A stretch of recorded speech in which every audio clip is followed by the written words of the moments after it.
السلام عليكم ورحمة الله تعالى وبركاته. مرحبا بكم اخواني اخواتي.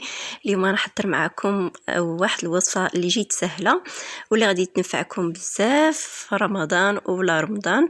نحضروا جميع مركز ديال الليمون الحامض والبرتقال. هذا المركز هذا اللي غينفعكم بزاف في العصير، ويعني بكميه قليله غتحضروا منه عصير اللي هو كثير جدا ومنعش وبنكهه جد رائعه. هنايا غنستعملوا 2 كيلو من كل فئه، يعني 2 كيلو ديال الليمون الحامض او الحامض كما كنقولوا ليه حنا المغاربه، والبرتقال. وهنايا غادي نختار واحد النوعيه اللي خاصه اللي كنعصروها، اللي كتكون القشره ديالها يعني رقيقه. دائما اختاروا الليمون اللي كيكون القشره ديالو رقيقه، هكذا كتلقاو الماء بزايد فيه وحتى الحامض هكذاك. غادي ناخذ الليمون ديالي والحامض ديالي بعد ما غسلته مزيان ولقيته سواء بيديا او بالحلفه، ونحاول ندير له واحد شويه ديال الخل ونسقطرو. وهنايا غادي ناخذو ونبدا نحك هاد القشره اللي كتكون هكذا القشره الخارجيه فقط، وما نحاولش نورك على يديا، يعني نكون خافه يديا وانا كنحك هاد القشره هذه، وناخذ غير هذيك البلاصه الصفراء ونحاول ما نحكش البلاصه البيضاء. بعد ما حكيته كامل وخديت هذيك القشره اللي كتكون الفوق، هنايا عندي كما قلت لكم 2 كيلو ديال الحامض، خديت القشره ديالو. غادي نزيد عليه كيلو ديال سكر سنيده. هنايا حنا غادي نستعملوا المركز، داكشي علاش يعني غادي نحتاجوا كميه لا باس بها من السكر حبيبات. غادي نستعملوا كيلو كله من السكر سنيده، وغادي نخلطو مع هاد لوزيس هذا او قشور الحامض. غادي نخلطو مزيان وغادي نحاول نلبس داك القشور او اني نلبس ديك سنيده بدوك القشور ديال الحامض، وقد ما حكيت فيه بحال هكذا بيديا. الا كان بغيتو تستعملوا يدكم من الاحسن. استعملت هنايا واحد مرغفه ولا اي حاجه كانت عندكم او غادي نخليها على جانب. وغادي ندوز الحامض ديالي، غادي نقطعه بحال هكذايا يعني في الطريقه اللي غادي نعصروا به. وغادي ناخذ العصاره ديالي اللي غادي تساعدني اكيد. الا عندكم هذه يعني العصاره الكهربائيه استعملوها، انا ما عندكمش راه تستعملوا غير يديكم، كياخذ شويه الوقت يعني بيدينا عادي. هنايا عندي هاد العصاره اللي نفعتني بزاف الصراحه. غادي نعصر الحامض ديالي كامل، وغادي ناخذ الكميه ديال العصير كلها وغادي نكبها على هاد السكر هذا والقشور ديال الحامض اللي احتفظت بهم حتى نكمل الكميه كامله، ونحرك مزيان وغادي نخليه على جانب. وغادي ندوز باش نحضر ديال البرتقال، يعني المركز ديال البرتقال. بنفس الطريقه خديت البرتقال ديالي اللي نقيته مزيان وحكيته مزيان، يعني من دوك الشوائب اللي كيكونوا الفوق اي حاجه كانت فيه، يعني نردوا البال اننا نقيو البرتقال ديالنا مزيان. مادام اننا غناخذوا دوك القشور غادي نديروهم في العصير. هذه هي الطريقه، يعني نفس الطريقه ديال الحامض. غادي ناخذ القشور فقط ونحاولوا ما ناخذوش ديك القشره البيضاء لانها كتكون مره وكتخسر لينا العصير ديالنا، كتخلي فيه واحد المروريه اللي ما مزياناش. هنايا غادي ناخذ نفس الشيء كيلو ديال سكر سنيده. انا هنا كانت عندي ربعه درتها على ديك القشره ديال الليمون كما كتشاهدوا معايا، يعني بنفس الطريقه ديال الحامض.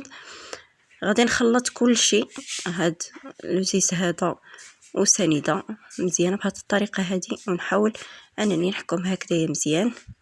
من الاحسن كما قلت لكم انكم تستعملوا يديكم باش نخرجوا ديك النكهه ديال الليمون، ونلبس بها السكر ديالي. غنخليه على جانب ونمر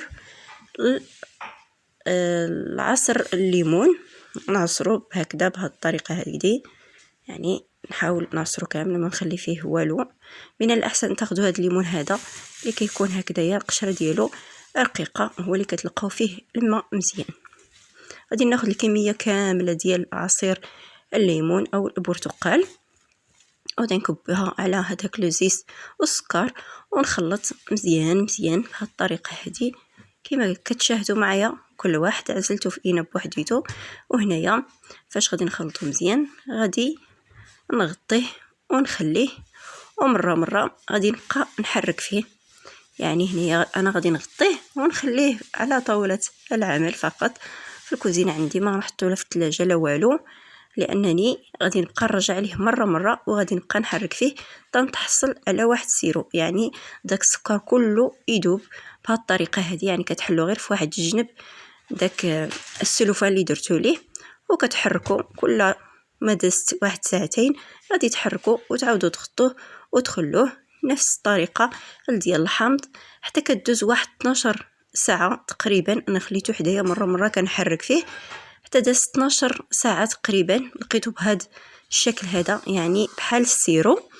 صافي هنايا غادي نديرو في طحانه الكهربائيه. غادي انا هذه هي الطريقه اللي كندير.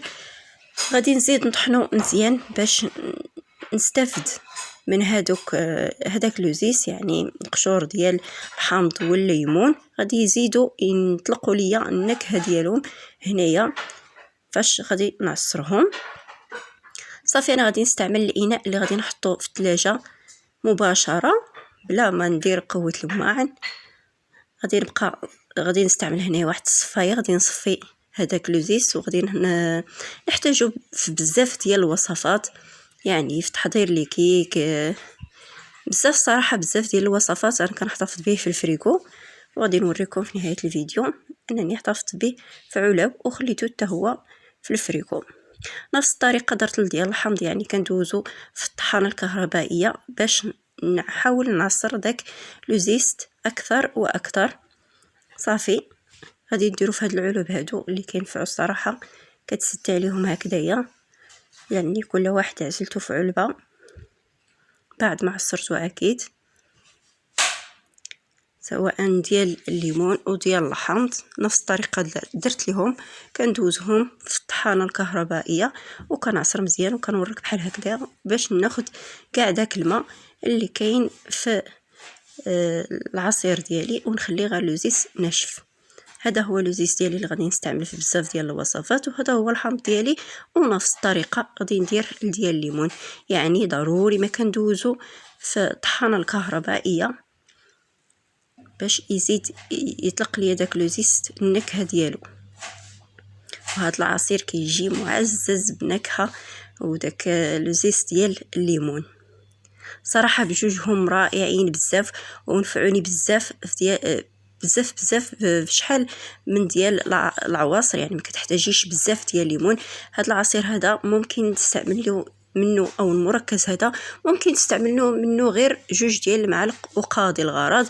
هذا هو. انا هنايا عزلت كل واحد بوحديتو في اناء، وهادو هما لي بواط اللي غادي ندير فيه اللي غندير فيهم العصير ديالي واللي غينفعني بزاف ان شاء الله. وغنحضر معكم ان شاء الله الى كتاب بزاف ديال العواصر من هاد المركزات هادو. صراحه جاو فنين، يعني غير هاد المركز هذا وفاكهه وحده كيجيكم واحد العصير اللي جد هائل. واحتفظت اكيد بلوزيس ديال الليمون وديال الحامض وغنستعملهم في بزاف ديال الوصفات ان شاء الله. هنا بعد مرور 48 ساعه وهما في الفريكو غادي يكونوا بهاد القوام هذا وبهذا الشكل هذا. هكذا غادي نستعملوهم. الجيد اللي زوين بزاف في هاد المركزات انهم ما كيجيوش قاصحين، يعني كتستعملوهم بكل سهوله وما كيجيوش قاصحين وبحال يعني كيتفكوا بكل سهوله. هانتوما كيكون بحال شي ايس كريم هكذا كيكون القوام ديالهم، يعني ما كيتلجوش. غادي تاخذوهم بكل سهوله وتستعملوهم. هذا هو ديال الليمون، والثاني هذا اللي على اليمين ديال الحامض. جاو في قمه الروعه، وواحد النكهه وواحد الريحه كتطلع منهم يا سلام. نشوفكم فيديو جديد، الى اللقاء.